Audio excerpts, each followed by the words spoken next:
ماہ شعبان المعظم کے فضائل اور اعمال کے سلسلے میں آپ کی خدمت مقدس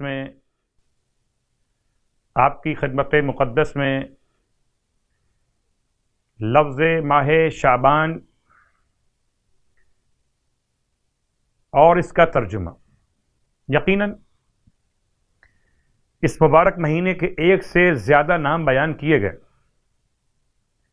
اس مہینے کا نام جو اسلامی کیلنڈر کے اعتبار سے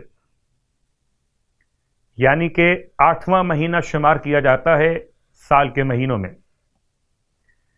اور یہ جناب کلاب بن مرہ 5ویں جد ختمی مرتبہ صلی اللہ علیہ وآلہ وسلم کے زمانہ مقدس سے اس کا نام شعبان رکھا گیا۔ اس کو شعبان المعظم کے نام سے بھی یاد کیا جاتا ہے۔ شعبان کی وجہ تسمیہ، شعبان کو شعبان کیوں کہتے ہیں، اس نام کا رکھے جانے کی وجہ بیان کرتے ہوئے بعض صاحبان علم یہ بیان کرتے ہیں کہ چونکہ عرب والے اس مہینے میں اپنے مویشیوں کے لیے چارہ اور گھاس پھوس تلاش کرتے تھے، ماہ رجب میں چونکہ بیٹھے رہتے تھے قتال سے رکے ہوئے، تو ماہ شعبان میں نکل کے تلاش کرتے تھے۔ اس اعتبار سے اس مہینے کا نام تلاش کی بنیاد پر رکھا گیا شعبان۔ ایک اور قول اس کے ساتھ ساتھ کہ پانی کی تلاش میں نکلتے تھے، تو تشعب یعنی کہ تفرق، پھیل جانا، تلاش کرنا، پانی کو تلاش کرنا، یا حیوانات اور مویشیوں کے لیے چارے اور ان کی غذا کو تلاش کرنا۔ اس اعتبار سے اس مہینے کے ناموں میں ایک نام اور وہ ہے عادل۔ زمانہ جاہلیت میں اس مہینے کو عادل کے نام سے یاد کیا گیا، اور اسی لفظ کو امام نے استعمال کیا اپنے خطبہ الاشباح کے اندر۔ الفاظ ہیں کذب العادلون بک اذ شبہوک باسنامہم۔ یہ ماہ شعبان کے ماننے والے یعنی کہ عادلون جھوٹ بول رہے ہیں پروردگار تیری ذات کے بارے میں جب وہ تیری ذات کو بتوں کے ساتھ شباہت دے رہے۔ تو لفظ عادل کا استعمال کیا مولا کائنات علی ابن ابی طالب علیہ الصلاۃ والسلام نے اسی ماہ مبارک کے نام کی بنیاد پر۔ تفصیلات پہلی شب کی مناسبت کے ساتھ سرکار ختم یہ مرتبہ صلی اللہ علیہ وآلہ وسلم ارشاد فرماتے ہیں، ابن عباس راوی کہ رسول خدا کے اصحاب آپ کی بارگاہ میں ماہ شعبان کے فضائل کے متعلق پیغمبر کی بات سماعت کر رہے تھے۔ آپ نے ارشاد فرمایا، یہ شریف مہینہ ہے، میرا مہینہ، حاملان عرش اسے بزرگ جانتے ہیں اور اس کی قدر پہچانتے ہیں۔ اس مہینے میں ماہ مبارک رمضان کے لیے مومنین کے رزق میں اضافہ کیا جاتا ہے، اللہ اکبر، اور جنتوں کو آراستہ کیا جاتا ہے۔ اسے شعبان بھی اسی لیے کہا جاتا ہے کہ اس میں مومنین کا رزق بڑھا دیا جاتا ہے۔ اس مہینے کے اعمال 70 مرتبہ دگنے کر دیے جاتے ہیں، برائیاں ختم ہو جاتی ہیں، گناہ مٹ جاتے ہیں، حسنات قبول کیے جاتے ہیں۔ اللہ اپنے بندوں پر فخر و مباحات کرتا ہے اور اپنے عرش سے روزے داروں اور عبادت گزاروں کو اپنی نگاہ رحمت سے نواز دیتا ہے، اور ان کی وجہ سے اپنے عرش کے حاملین پر فخر و مباحات کرتا ہے۔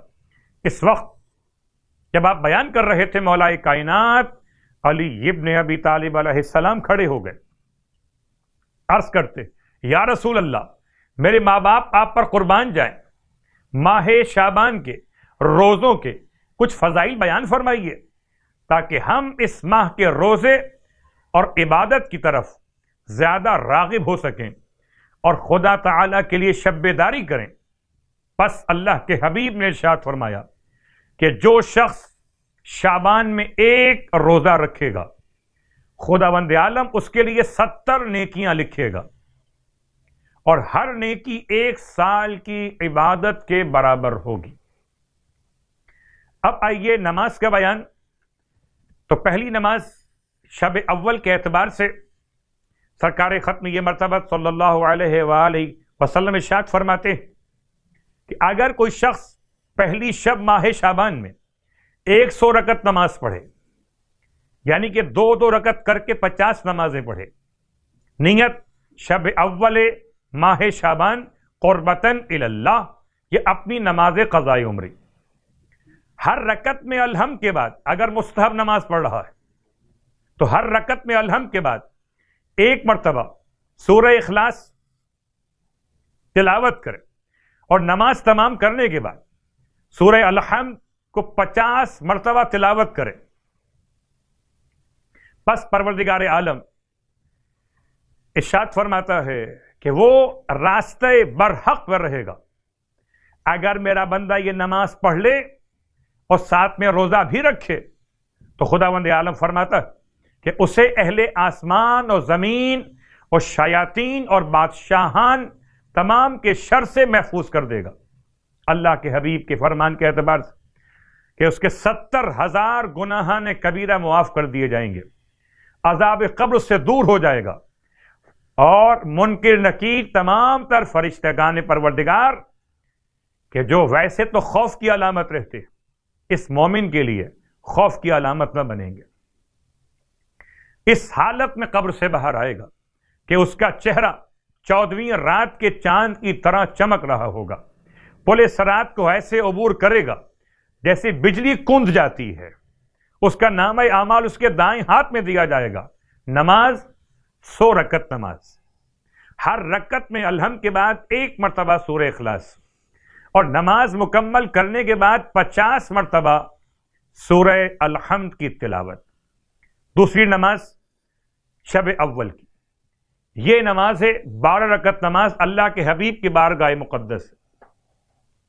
ارشاد فرماتے کہ اگر کوئی شب اول ماہ شعبان 12 رکعت نماز پڑھ بجا لائے، یعنی کہ 6 نمازیں 2 رکعت کر کے، ہر رکعت میں الحمد کے بعد سورہ اخلاص کی تلاوت 15 مرتبہ، تو خداوند عالم اسے 12,000 شہیدوں کا ثواب عطا کرتا ہے، اور اس کے لیے 12,000 سال کی عبادت کا ثواب لکھا جاتا ہے۔ اس کے گناہ اس طرح سے معاف ہو جاتے کہ جیسے روز ولادت گناہوں سے پاک پیدا ہوا ہو، اور خداوند عالم اس کے لیے قرآن کی ہر ایک آیت کے مطابق بہشت میں محل عطا فرما دیتا ہے۔ شب اول جناب زینب کبریٰ کی آمد، اور اس میں کوئی شک نہیں کہ جناب زینب کبریٰ کی آمد باعث برکت، باعث رحمت، اگر بیٹی مصطفیٰ کے گھر ہو تو تفسیر کوثر بن جائے، اور اگر بیٹی مولائے کائنات کے گھر ہو تو علی کی زینت قرار پائے۔ پروردگار ہم سب کو ماہ شعبان کے اعمال، روزے اور نمازوں کے لیے توفیق عطا فرمائے، آمین۔ تو جو امید کرتی ہوں کہ آپ نے ویڈیو دیکھ لی ہوگی اور وظیفہ آپ کو سمجھ میں آ گیا ہوگا، تو چلیں آج کے کچھ خاص وظائف میں آپ کو بتاتی چلوں۔ روزانہ کی دعا اور زیارت میں آج میں آپ کے لیے بروز منگل کی زیارت لے کر حاضر ہوئی ہوں۔ آج کا دن امام زین العابدین علیہ السلام، امام محمد باقر علیہ السلام اور امام جعفر صادق علیہ السلام سے منسوب ہے۔ آج کے دن ان تینوں ائمہ کی زیارت پڑھی جائے۔ دعا بروز منگل منقول از امام زین العابدین علیہ السلام، ذکر نمبر 1 یا ارحم الراحمین 100 مرتبہ، ذکر نمبر 2 یا قابض 903 مرتبہ۔ اور اگر آپ کو ہماری ویڈیوز پسند آئے تو ہمارے چینل کو لائک، شیئر، سبسکرائب کرنا مت بھولیے گا، اور بیل آئیکن کو لازمی پریس کریے گا تاکہ ہر نئی آنے والی ویڈیو آپ تک پہنچ سکے۔ اور کسی بھی قسم کی کوئی حاجت، کوئی وظیفہ آپ نے جاننا ہو تو کمنٹ میں ہم سے رابطہ کریں۔ جزاک اللہ۔